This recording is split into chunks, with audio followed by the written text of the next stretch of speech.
starts with December 22nd, 2011, and my late husband flying a plane actually from Long Beach to York, Pennsylvania, and 2 nautical miles before he was supposed to land, his right engine failed. And it was Christmas time, and our 3 children were 8, 7, and 4 years old. And who I knew myself to be, Mrs. Eileen Robertson, was in an instant no longer possible. My now husband is sitting in the back there, so I share about that, and I also share about the miracle that's sitting on his lap, which was never what I wanted, right? Like when I lost Brian, I was 41 years old. I was done having kids. Like, I hated being pregnant, and that was not my dream at all. That was not my dream. And then life gave me what it gave me, and I stopped, thanks to a lot of people here who supported me in my journey. And I thought, wow, maybe I am open. I found this amazing man. He had never been married, didn't have any biological children, and this woman sitting in the front one day said to me, maybe that's what's wanted for your relationship. And I was like, whoa. So I take you through that, and then the true miracle of Zach's birth. I had to do IVF, but retrieved my eggs on my 46th birthday. And that stupid thing that people tell you only need one? Well, we had one, and it was him. On December 22nd, I could not imagine my life. And here I was, pregnant with this miracle, and I was like, this is what people need to see. This is what people need to hear. This is what I needed to hear. I was like, I can't fix what had happened, It was so permanent in some ways. I was like, I can't fix that Brian died. Like, it's what's so. And so then what? What am I going to create? Because I had a whole new life to create that was, I didn't know what it would look like, but I knew I wanted it to be great. I wanted to live a great life. I lived a great life with him. And I not only wanted to live a great life for myself, but I wanted to live a great life for my children. One of the things I did, and it was out of survival. It was like I was just in the moment. I had to be in the moment. And the reason I had to be in the moment was because if I thought about the future without him, or I thought about the past with him, I was going to lose it. I was not going to be able to function. So I was just with whoever I was with. And I made special time to be with the kids. And I remember, and I'll share this story because Brookie's here, but I remember going on a walk with her.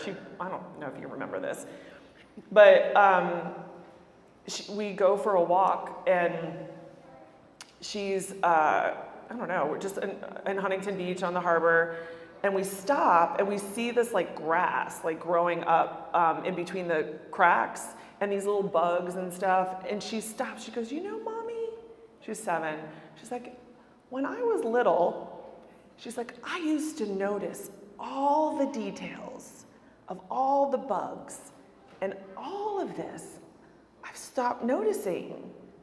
And I was like, whoa. I was like, whoa. And that message, what are we missing? Because we're so busy. We're definitely not looking at the grass and the cracks. We're definitely not looking at the bugs. And if we are, we're like, it shouldn't be there. Bugs and grass and cracks, right?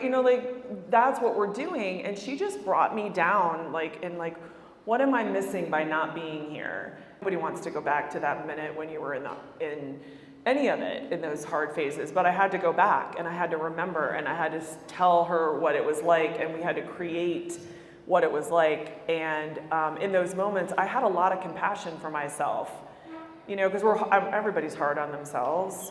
And I was like, I did not do everything right. It's clear in the book. I did not do everything right. I definitely didn't parent right all the time. I definitely, made mistakes. But I was like, gosh, Eileen, you were dealing with a lot. No wonder you made mistakes. Rather than beating up on myself for the mistakes I made, I still have to take ownership and responsibility for them, but I can have compassion for myself. And I didn't expect that in the process. Obviously a new level of compassion for others too, right? Like grief, anyone who's been through it, right? Like people say stupid shit, people do stupid things, like, you know, people don't know what to do, right? And so they're reactivated too in this situation, and feelings get hurt and families get broken and things, you know, it's messy, right? Life happens and life is not always clean. And I was able to have compassion for their journey, right? Their journey's not my journey. Their relationships were not my relationships. Their backgrounds aren't my background. So, like not being stuck with anything that may not have gone well, you know, I was able to, in revisiting those times, let things go. I was able to let most of it go, but there were a few things I was hanging on to. So in that writing process, I was able to let go. I didn't want anyone to mess up my grief.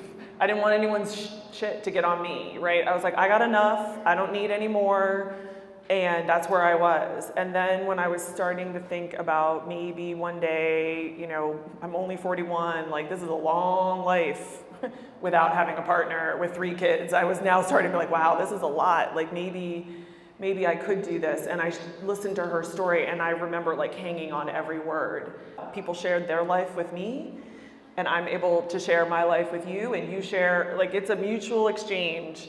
And so I think it's really important if you want to share your story. People need stories, good stories. We have enough crap out there, right? Like we have enough people in the narrative that don't want to create possibility, that don't want to create dreams coming true, right? So these are the stories that we want to out there, right? Stories of hope and possibility and creation and finding your purpose and like, who are you and what are you meant to be and what are you meant to do and all of that. And believe me, I have enough certificates at the end of I'm a yoga teacher, I'm a holistic nutritionist, I'm like an MBA, like I kept looking too. And I, you know, keep expanding what's possible. But in reality, every moment that you're a contribution is exactly what you're supposed to be doing.